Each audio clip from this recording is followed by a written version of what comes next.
बोंदू अशोक खरातच्या मुलाच्या एसआयटी चौकशीबाबतची बातमी आहे। बोंदू अशोक खरात प्रकरणात एसआयटी चौकशीत अत्यंत महत्त्वाचा खुलासा झालाय।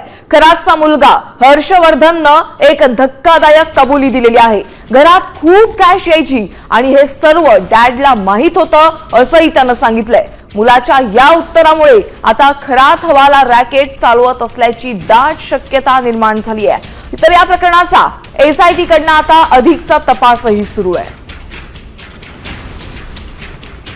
तर एसआयटीनं खरातच्या मुलाला प्रश्न काय विचारलेत बघा। वडिलांना भेटण्यास कोण येत होतं? बहिणीच्या लग्नात किती तोळं सोनं खरेदी केलेले आहेत? कपडे कुठून खरेदी केले? आई कुणाकडे पैसे देत असे? तू वडिलांसोबत किती वेळा परदेशात गेलास? वडील तंत्र मंत्र करायचे का? तर यावर त्या मुलाचं उत्तर बघा काय आलंय। डॅडला सर्व माहिती आहे, मात्र घरात खूप कॅश यायची।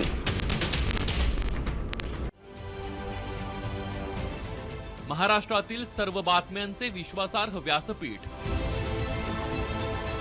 सकाळच्या सर्व सोशल मीडिया प्लॅटफॉर्मला लाईक, फॉलो आणि सबस्क्राइब करा। तसंच सर्व नोटिफिकेशनसाठी बेल आयकॉन प्रेस करायला विसरू नका।